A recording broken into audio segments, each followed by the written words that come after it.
Good afternoon. Today I'd like to provide an update on the crisis involving Russia and Ukraine. From the beginning of this crisis, I have been absolutely clear and consistent. The United States is prepared no matter what happens. We are ready with diplomacy, to be engaged in diplomacy with Russia and our allies and partners to improve stability and security in Europe as a whole. And we are ready to respond decisively to Russian attack on Ukraine, which is still very much a possibility. For all the events of the last few weeks and months, this has been our approach, and it remains our approach now. So today I want to speak to the American people about the situation on the ground, the steps we've taken, the actions we're prepared to take, and what's at stake for us and the world, and how this may impact on us here at home. For weeks now, together with our allies and partners, my administration has engaged in non-stop diplomacy. This weekend, I spoke again with President Putin to make clear that we are ready to keep pursuing high-level diplomacy, to reach written understandings among Russia, the United States, and the nations of Europe to address legitimate security concerns, if that's his wish. Their security concerns and ours. President Putin and I agreed that our team should continue to engage toward this end, along with our European allies and partners. Yesterday, the Russian government publicly proposed to continue the diplomacy. I agree. We should give the diplomacy every chance to succeed. And I believe there are real ways to address our respective security concerns. The United States has put on the table concrete ideas to establish a security environment in Europe. We're proposing new arms control measures, new transparency measures, new strategic stability measures. These measures would apply to all parties, NATO and Russia alike. And we're willing to make practical, result-oriented steps that can advance our common security. We will not sacrifice basic principles, though.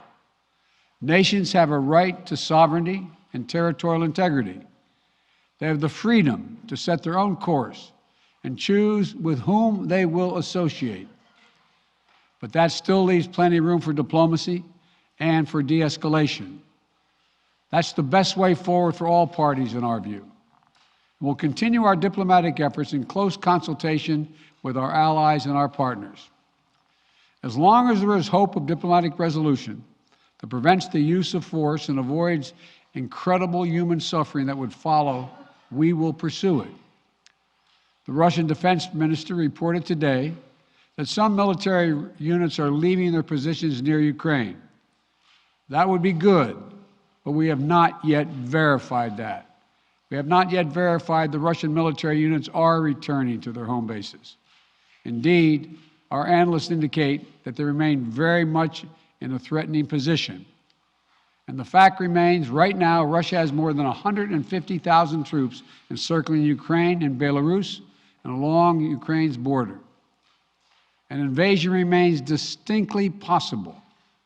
That's why I've asked several times that all Americans in Ukraine leave now before it's too late to leave safely. It is why we have temporarily relocated our embassy from Kyiv to Lviv in western Ukraine, approaching the Polish border.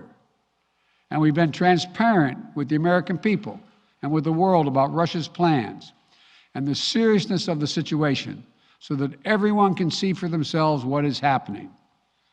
We've shared what we know and what we're doing about it. Let me be equally clear about what we are not doing.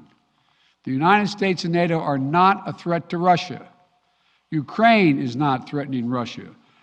Neither the U.S. nor NATO have missiles in Ukraine. We do not have plans to put them there as well. We're not targeting the people of Russia. We do not seek to destabilize Russia. To the citizens of Russia, you are not our enemy. And I do not believe you want a bloody, destructive war against Ukraine, a country and a people with whom you share such deep ties of family, history, and culture. 77 years ago, our people fought and sacrificed side by side to end the worst war in history. World War II was a war of necessity. But if Russia attacks Ukraine, it would be a war of choice, or a war without cause or reason. I say these things not to provoke, but to speak the truth, because the truth matters. Accountability matters. If Russia does invade in the days and weeks ahead, the human cost for Ukraine will be immense.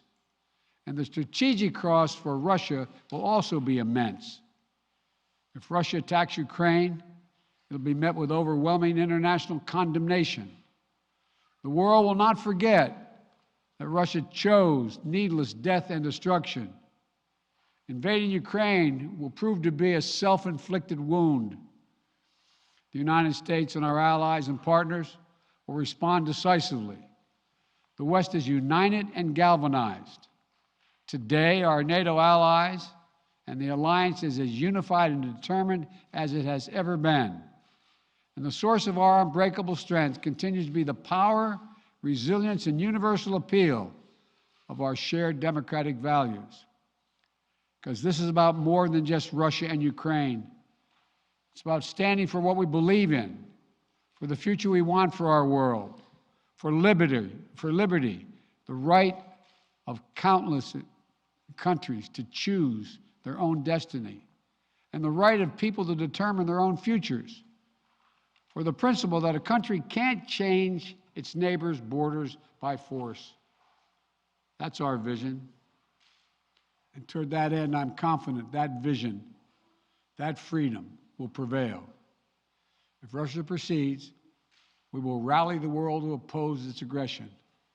The United States and our allies and partners around the world are ready to impose powerful sanctions on export controls, including actions that we did not pursue when Russia invaded Crimea in eastern Ukraine in 2014.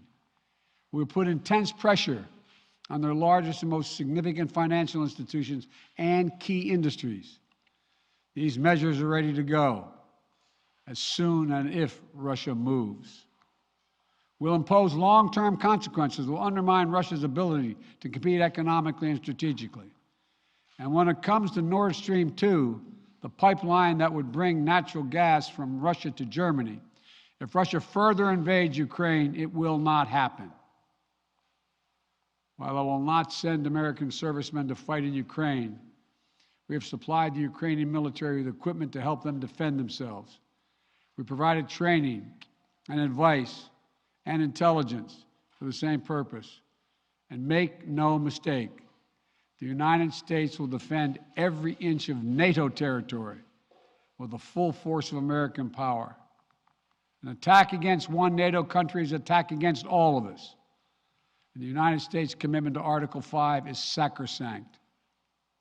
Already, in response to Russia's buildup of troops, I've sent additional U.S. forces to bolster NATO's eastern flank. Several of our allies have also announced they'll add forces and capabilities to ensure deterrence and defense along NATO's eastern flank. We will also continue to conduct military exercises with our allies and partners to enhance defensive readiness. And if Russia invades, we'll take further steps to reinforce our presence in NATO, reassure us for our allies, and deter further aggression. To be clear, if Russia decides to invade, that would also have consequences here at home. But the American people understand that defending democracy and liberty is never without cost. This is a cause that unites Republicans and Democrats. And I want to thank the leaders and members of Congress of both parties who've forcefully spoken out in defense of our most basic, most bipartisan, most American principles. I will not pretend this will be painless. There could be impact on our energy prices. So we are taking active steps to alleviate the pressure on our own energy markets and offset raising prices. We're coordinating with major energy consumers and producers. We're prepared to deploy all the tools and authority at our disposal to provide relief at the gas pump. And I'll work with Congress on additional measures to help protect consumers and address the impact of prices at the pump. We are not seeking direct confrontation with Russia, though I've been clear that if Russia targets Americans in Ukraine, we will respond forcefully. And if Russia attacks the United States or our allies through asymmetric means, like disruptive cyber attacks against our companies or critical infrastructure, we are prepared to respond. But we're moving in lockstep with our NATO allies and partners to deepen our collective defense against threats in cyberspace. Two paths are still open. For the sake of historic responsibility, Russia and the United States share for global stability, for the sake of our common future, to choose diplomacy. But let there be no doubt, if Russia commits this breach by invading Ukraine, responsible nations around the world will not hesitate to respond. We do not stand for freedom where it is at risk today. We'll surely pay a steeper price tomorrow. Thank you. I'll keep you informed. Mr. President, whether or not they are de-escalating. Ukraine as a precursor to a Russian